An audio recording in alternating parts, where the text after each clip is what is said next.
Halo teman-teman semuanya, perkenalkan saya Densi Anastasia Mandang dengan NIM 2001040061, Prodi Pendidikan Biologi, Universitas Nusa Cendana. Di sini saya akan membawakan materi dengan kompetensi dasar mengklasifikasikan makhluk hidup dan benda berdasarkan karakteristik yang diamati dan menyajikan data hasil pengklasifikasian makhluk hidup dan benda di lingkungan sekitar berdasarkan karakteristik yang diamati.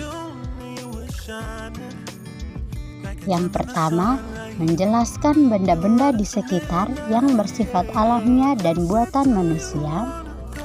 Yang kedua, menjelaskan cara pengelompokan makhluk hidup dan benda tak hidup di lingkungan sekitar. Dan yang ketiga, mengklasifikasikan makhluk hidup dan benda berdasarkan prinsip klasifikasi. Ciri-ciri benda di lingkungan sekitar.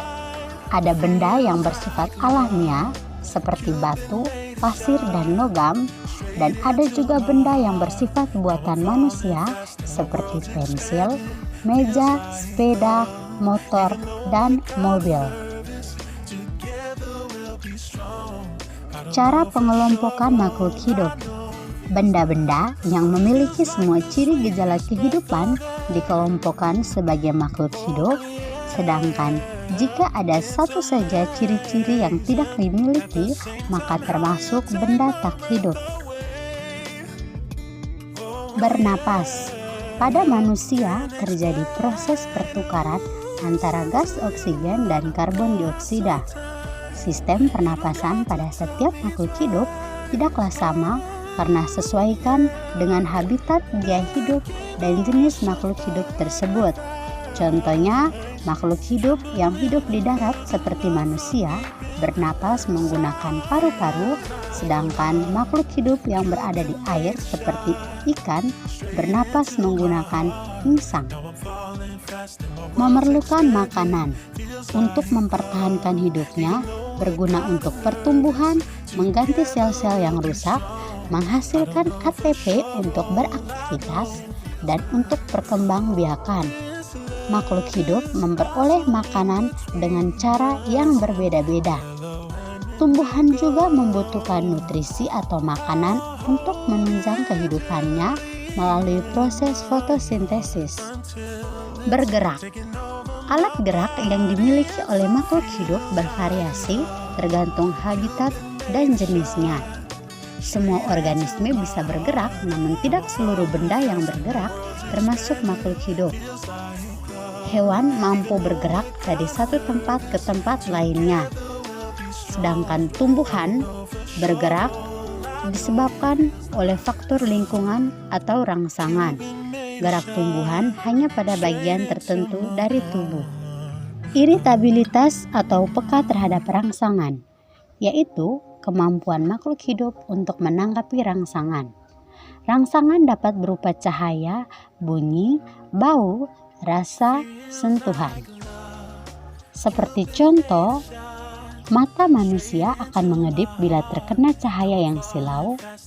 Hewan akan berlari saat mendengar suara dari pemangsanya, dan tumbuhan akan menutupkan daunnya apabila disentuh, seperti pada daun putri malu. Tumbuh dan berkembang. Pertumbuhan dan perkembangan pada makhluk hidup seperti pada tumbuhan, yaitu mulai dari biji tumbuh kemudian berkembang menjadi tanaman kecil menjadi tanaman yang bercabang hingga berbunga dan menghasilkan biji. Berkembang biak, yaitu kemampuan makhluk hidup untuk memperoleh keturunan yang bertujuan untuk menjaga kelestarian jenisnya supaya tidak punah. Perkembangbiakan pada makhluk hidup dibagi menjadi dua macam, yaitu secara generatif dan secara vegetatif. Perbedaannya dapat teman-teman lihat pada skema berikut ini.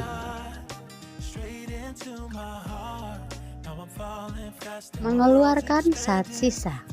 Sesudah manusia berolahraga atau bekerja, tubuh akan banyak mengeluarkan keringat. Pada saat bernapas, kita menghirup oksigen dan mengeluarkan karbon dioksida. Dan saat darah dingin, biasanya sering buang air kecil atau urin. Beradaptasi agar mampu bertahan hidup di lingkungannya. Contoh, hewan seperti kerbau akan berkubang di lumpur pada siang hari. Pengklasifikasian makhluk hidup. Dasar-dasar pengklasifikasian makhluk hidup. Yang pertama, berdasarkan persamaan dan perbedaan yang dimilikinya. Yang kedua, berdasarkan morfologi dan anatomi. Dan yang ketiga, berdasarkan manfaat, ukuran, tempat hidup, dan cara hidupnya. Klasifikasi 5 kelompok. 1. Kelompok Monera. Selnya tidak memiliki membran inti sehingga disebut organisme prokariotik, misalnya bakteri.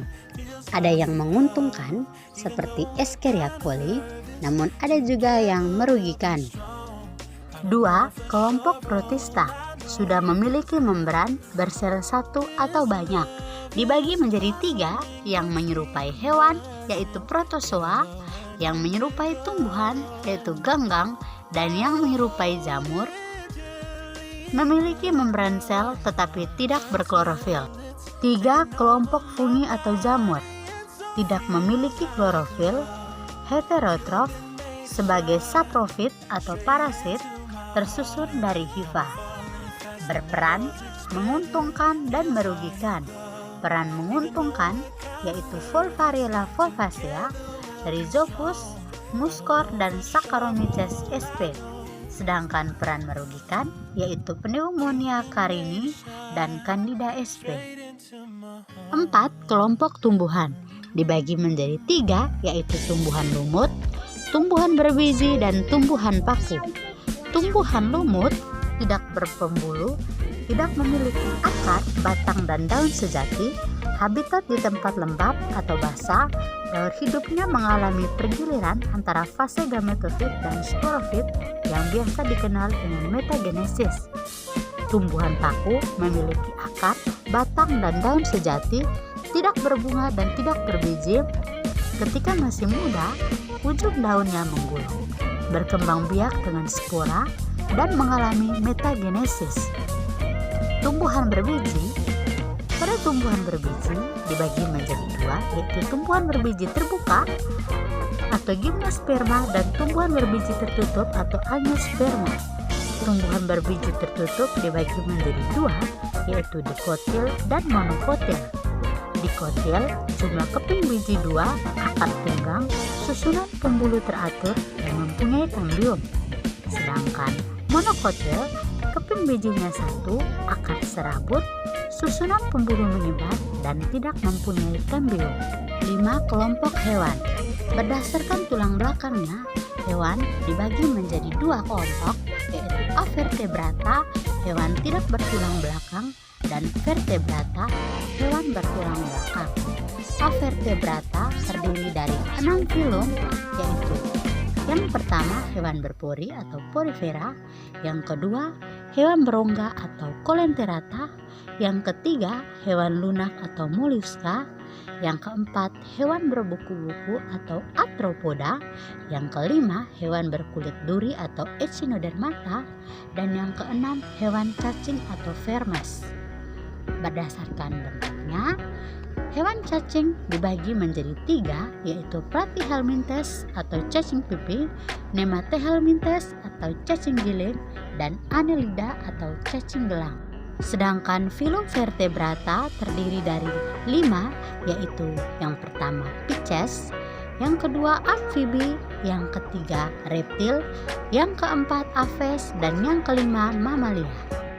Lewat media pembelajaran ini, siswa diharapkan membuat dan menyajikan data hasil pengamatan makhluk hidup dan benda tak hidup di lingkungan sekitar peserta didik. Berikut adalah tabel yang harus diisi dan dikerjakan oleh para peserta didik. Sampai di sini materi pembelajaran kita. Sampai jumpa dan terima kasih teman-teman.